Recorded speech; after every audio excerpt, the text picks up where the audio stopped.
ఆంధ్రప్రదేశ్లో వైఎస్ఆర్సీపీ పార్టీని నాశనం చేయడానికి, వైఎస్ఆర్సీపీ పార్టీని తొంగలోకి తొక్కడానికి కంకణం కొట్టుకున్నటువంటి అదే వైఎస్ఆర్సీపీ పార్టీకి సంబంధించినటువంటి ఒక వ్యక్తి, ఆ వ్యక్తి పేరు అంబటి రాంబాబు గారు. ఆయన కూడా ఏం మాట్లాడుతున్నాడో ఒకసారి విందాం. ఎందుకు ఆ మాట అంటున్నానంటే, వాళ్ళే ఎందుకు తొక్కుతున్నారంటే వాళ్ళు చేసే చేష్టలు ఉన్నాయి, వాళ్ళు మాట్లాడే మాటలు అలా ఉన్నాయి, గతంలో వాళ్ళు పరిపాలించిన పనులు అలా ఉన్నాయి. కాబట్టి ఈరోజు వైఎస్ఆర్సీపీ పార్టీకి ఆ స్థితి వచ్చిందని చెప్పేసి నా అభిప్రాయం. ఇది నా అభిప్రాయం మాత్రమే, తప్పుంటే క్షమించండి.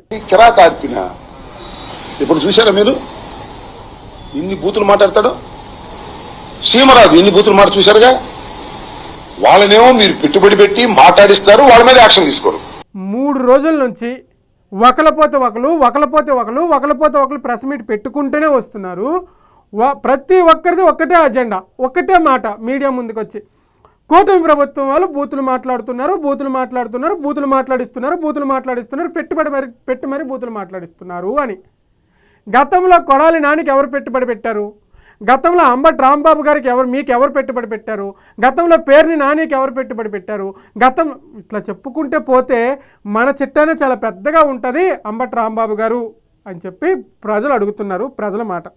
నేను కంప్లైంట్ ఇచ్చా మీదను సీమరాజు మీద, లేదో పోలీసులు మీ చేయమన్నారు, రీచ్ చేయమన్నారు. నా బాధ ఏంటంటే, ఇది నా పర్సనల్ ఒపీనియన్. ఒక మంత్రివి అంటే, మీరు నీటిపారుదల శాఖ మంత్రిగా మీరు చేయవలసిన పని ఏంటి? ఎక్కడ అన్యాయం జరుగుతుంది, ఎక్కడ ప్రజలు ఇబ్బంది పడుతున్నారు, ఎక్కడ రైతులు ఇబ్బంది పడుతున్నారు, రైతుల పంటకు సరైన నీరు అందుతుందా లేదా, ఎన్ని ప్రాజెక్టులు కట్టారు, ఎన్ని డ్యాములు తెచ్చారు, ఆంధ్రప్రదేశ్లో సరిగ్గా నీటి నిల్వలు ఉంచుతున్నారా లేరా, అది కదా మీ శాఖ, అది కదా మీరు పనిచేయాల్సింది పని. ప్రతిపక్ష హోదా అని అనుకుందాం, ప్రతిపక్షంలో ఉండి మీరు చేస్తుంది ఏంటి? మీడియా ముందుకు వచ్చి వాడి మీద కంప్లైంట్ ఇచ్చాను పోలీసులు తీసుకోవట్లేదు, వీడి మీద కంప్లైంట్ ఇచ్చాను పోలీసుల మీద తీసుకోవట్లేదు, వాళ్ళ మీద కంప్లైంట్ ఇచ్చాను పోలీసులు తీసుకోవట్లేదు. ఏంటి సార్ ఇది? నాకు అర్థం అవ్వట్లేదు. దేనికి మీరు రాజకీయ నాయకులు అయ్యారో ఎవ్వరికి అర్థం అవ్వట్లేదని ప్రజలు అడుగుతున్నారు. ఒక మంత్రిగా మీరు మాట్లాడుతున్నటువంటి మాటలు వినడానికి కొంచెం ఇబ్బందికరంగా ఉంది, మరి సిల్లీగా ఉన్నాయి, మరి దానికి మీరు ఏం చేయలేం. ఎవరండి కిరాక్ ఆర్పిన యాక్ట్, అంత భయంకరమైన యాక్టులు పెట్టి మీరు, అదే కేవీ రెడ్డి ప్రశ్న రావణ అయితే 500 మంది పోలీసులు వెళ్ళిపోతారు మీ దుంపదగా. అంటే మమ్మల్ని తిట్టేటటువంటి యూట్యూబులు, మమ్మల్ని దూషించేటటువంటి యూట్యూబర్లని మీరు పెంచి పోషించి మిమ్మల్ని విమర్శిస్తే మాత్రం వాళ్ళకి ఇదిగో యుఏపిఏ యాక్ట్. సరే, ఇప్పుడు నేను యాక్చువల్గా ప్రశ్న రావణ గురించి మాట్లాడద్దు అనుకున్నాను, కానీ మీరు ఇదే టాపిక్లో ఇంక్లూడ్ చేశారు కాబట్టి మాట్లాడక తప్పట్లేదు. అంటే గతంలో కూడా మీరు ఒక ప్రెస్ మీట్లో ఏం చెప్పారంటే, ప్రశ్న రావణ్ని అన్యాయంగా అరెస్ట్ చేశారు, ప్రశ్న రావణ్ని మీరు అరెస్ట్ చేస్తే మేము ఆదుకుంటాం, ఖచ్చితంగా కుదిరితే మా పార్టీ నుంచి ఆయనకి లీగల్ సపోర్ట్ ఇమ్మని చెప్పారు జగన్మోహన్ రెడ్డి గారు అని చెప్పేసి మాట్లాడారు. అంటే మీరు ప్రశ్న రావణ్కి సపోర్ట్ చేస్తున్నారు, అంటే ఒక ఉగ్రవాదికి సపోర్ట్ చేస్తున్నారు మీరు, అంతేనా మీ అభిప్రాయం? ఒక తల్లిని, ఒక చెల్లిని, అంటే జనరల్గా చెప్పాలంటే భారతదేశంలో పుట్టినటువంటి ఏ వ్యక్తి అయినా భారతదేశాన్ని ఫస్ట్ గౌరవించాలి. భారతదేశంలో ఉన్నటువంటి మతాలను గౌరవించకపోయినా, దేవుళ్ళని గౌరవించకపోయినా అంటే రాజ్యాంగం ఒక వ్యక్తికి కల్పించిన హక్కు ఏంటి? భారతదేశంలో పుట్టినటువంటి ఏ వ్యక్తి అయినా ఆయన యొక్క మతాన్ని నిరభ్యంతరంగా చేంజ్ చేసుకోవచ్చు, ఆయనకి ఏం మతం ఇష్టమైతే ఆ మతంలో ఆయన ఉండొచ్చు, ఏ దేవుడు ఇష్టమైతే ఆ దేవుడిని ఆయన పూజించుకోవచ్చు అని చెప్పి భారత రాజ్యాంగం ఆయనకి ఆ హక్కు కల్పించింది. కాబట్టి ఏ దేవుడిని అయినా పూజించుకోవచ్చు, ఏ మతాన్ని అయినా పూజించుకోవచ్చు, అందులో ఎటువంటి తప్పు లేదు, ఎటువంటి అభ్యంతరం లేదు. కానీ భారతదేశంలో ఉంటూ భారతదేశంకి చాలా ఇబ్బందికరమైనటువంటి ఉగ్రవాదాన్ని ఆయన సపోర్ట్ చేస్తున్నటువంటి అలాంటి వ్యక్తిని ఆయన ఒక వీడియోలోనే డైరెక్ట్గా అన్నట్టు గుర్తు, నాకు భారతదేశం అంటే ఇష్టం లేదు, ఏదో సంథింగ్ అలాంటి. నేను దేశభక్తుడిని కాదు, నాకు దేశం అంటే భక్తి లేదు.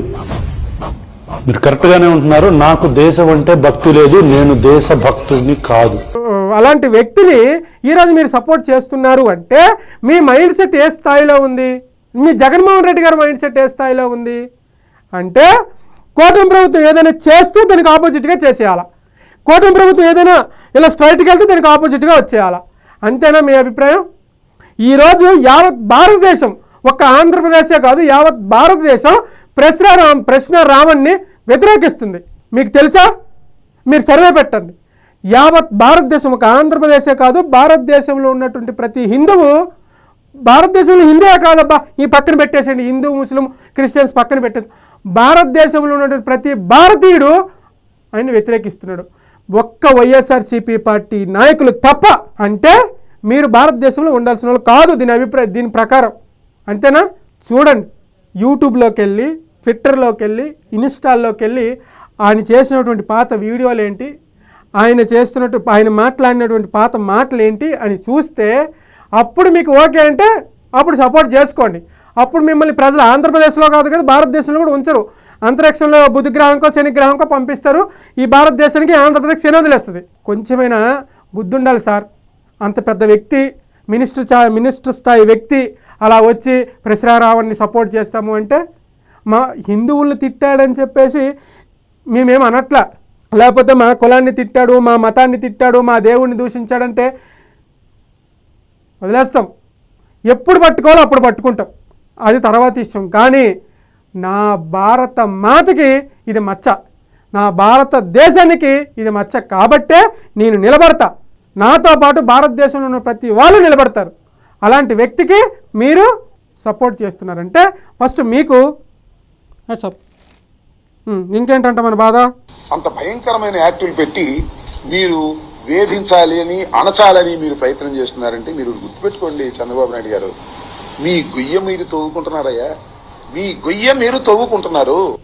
ఎవరు గొయ్య ఎవరు తవ్వుకోవట్లేదు. ఫస్ట్ మన గొయ్య మనం తవ్వుకుంటున్నాం. వైఎస్ఆర్సీపీ గొయ్య వైఎస్ఆర్సీపీ తవ్వుకుంటుంది. ఎందుకంటే మళ్ళీ ఎలక్షన్లు వస్తాయి, మళ్ళీ ఎలక్షన్లో పార్టిసిపేట్ చేయాలి. మళ్ళీ మనము గ్రామాల్లోకి వెళ్ళి వంగొంగి దండలు పెట్టి, ఆ వంగొంగి ముద్దులు పెట్టి ఓట్లు అడుక్కోవాలి. మనమే మనకి పాత పద్ధతి ఒకటి ఉంటుంది. ఏంటంటే మన వైఎస్ఆర్సీపీ పార్టీ గ్రామాల్లోకి వెళ్తాం కదా, జగనన్నకి మన అలవాటు ఎక్కడి నుంచి వచ్చింది. కానీ వంగొంగి దండాలు, వంగొంగి ముద్దులు, నుదుట్ల మీద ముద్దులు పెట్టుకొని మనం ఎలాగ వెళ్తాం కదా, మళ్ళీ అప్పుడు ప్రజలు తరిమి కొట్టకుండా చూసుకోవాలి. చూసుకోకపోతే మీ గొయ్యి మీ తవ్వుకున్నట్టే. ఇది ప్రజల అభిప్రాయం. దయచేసి నేను ఫస్ట్ వీడియో నుంచి అదే చెప్తున్నా, ప్రతి నాయకుడికి చెప్తున్నా, వైఎస్ఆర్సీపీ పార్టీ నాయకులారా, మీరు పూర్తిగా పార్టీ గాడి తప్పేసింది. మళ్ళీ ప్రజలు మీకు అవకాశం ఇవ్వరు, ఎట్టి పరిస్థితుల్లో ఇవ్వరు. మీరు తల కిందగా పెట్టి కాలు మీదకెట్టి జపం చేసినా వైఎస్ఆర్సీపీ పార్టీకి ఆంధ్రప్రదేశ్లో మళ్ళీ అవకాశం లేదు. మళ్ళీ మీకు అవకాశం కావాలి అంటే దగ్గర మరో 30, 40, 50 సంవత్సరాలు పడుతుంది. ఎందుకంటే ఆ స్థాయిలో ఆంధ్రప్రదేశ్ని నాశనం చేసేశారు. మీరు చేయాల్సింది ప్రజల మనసులు గెలుచుకోవడం. ప్రజల మనసులు గెలుచుకోవడానికి ఏం చేయాలదో ఆలోచించండి. అంతే తప్ప వీళ్ళ మీద కేసులు పెట్టాను పోలీసులు తీసుకోలేదు, వాళ్ళ మీద కేసులు పెట్టాను పోలీసులు తీసుకోలేదు, మా మీద కేసులు పెడుతున్నారు, ఇలాంటి పనికి మాలిన చెత్త ఎదవలు ప్రశ్నారావణ్ లాంటి వాళ్ళని సపోర్ట్ చేస్తామంటూ పోతే, ఈరోజు సరే మీ రాజకీయ పరంగానే మాట్లాడదాం. ప్రశ్నారావణ్ అనేటోడు సరే నేను హిందువుని కాబట్టి హిందూ పరంగా మాట్లాడుతున్నా.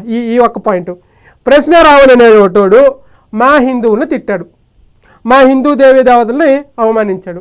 ఓకే, అలాంటప్పుడు ప్రశ్నారావణ్ని యావత్ మా హిందూ సమాజం వ్యతిరేకిస్తుంది. ఓకే, ఇక్కడ క్లియరా? అలాంటి హిందూ సమాజం వ్యతిరేకిస్తున్నటువంటి ప్రశ్నారావణ్ని వైఎస్ఆర్సీపీ పార్టీ సపోర్ట్ చేస్తుందని నేను బహిరంగంగా చెప్పావు. ఏమని చెప్పావు? మా జగన్మోహన్ రెడ్డి గారు లీగల్ సపోర్ట్ ప్రశ్నారావణ్కి ఇమ్మని చెప్పారు, వాళ్ళకి అవసరమైతే అని చెప్పావు. అంటే వైఎస్ఆర్సీపీ పార్టీ ప్రశ్నారావణ్కి సపోర్ట్ చేస్తుందని అర్థం. అలాంటప్పుడు మా హిందువులను తిట్టినటువంటి ప్రశ్నారావణ్ని వైఎస్ఆర్సీపీ పార్టీ సపోర్ట్ చేస్తే మా హిందువులు వైఎస్ఆర్సీపీ పార్టీకి ఎందుకు ఓట్లు వేస్తారు? ఈరోజు ఆంధ్రప్రదేశ్లో హిందువుల ఓట్ల శాతం ఎంత ఉంది? ఉండాలా? దిమాక్ ఉండాలి కదా, కొంచెం మీద బుర్ర వాడాలి కదా. అలాంటి బుర్ర వాడే నాయకులు వైఎస్ఆర్సీపీ పార్టీలు లేరు కాబట్టే ఈరోజు వైఎస్ఆర్సీపీ పార్టీ ఆ స్థాయికి దిగజారిపోయింది. సో ఇది నా పాయింట్. దీనిపై మీ అభిప్రాయం కింద కామెంట్ రూపంలో తెలియజేయండి. Thank you.